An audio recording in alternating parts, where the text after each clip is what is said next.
about what goes on at the landfill. We've learned the history of the landfill.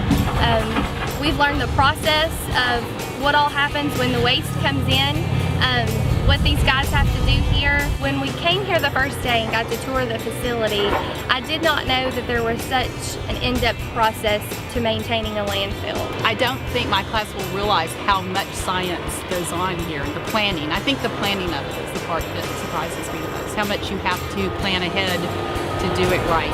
So lots of science, I teach chemistry, so lots of chemical reactions going on that I had not thought about at a landfill. Well, we've experienced a lot in terms of we visited the leachate pond, we've actually gone to where they dump the trash and things like that. We've been to their methane gas plant.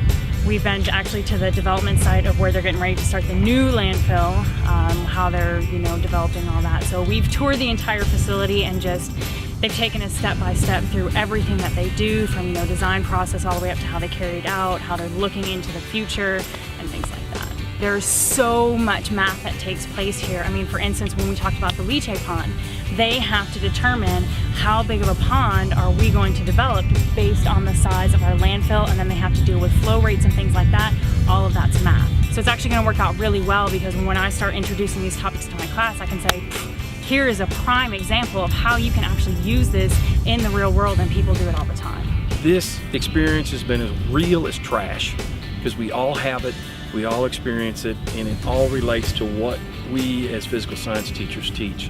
From the physics of what's happening, as far as from simple machines, hydraulics, all the way up to the chemistry of what's happening behind us. All of this is relatable in a real world application, and you can just point right to the classroom in the garbage can, and the trail starts there, and we can lead them all the way to here.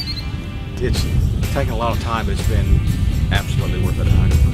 It gives me an opportunity to share some things with them, what we do, how we do it, the science and technology and engineering and the math behind that, and get them motivated. And it's always a motivated teacher is able to motivate their students. A lot of time those hands-on students, it motivates them and allows you to capture them, so they'll now listen. And some of those things that aren't as interesting, because you captured them, will become more interesting.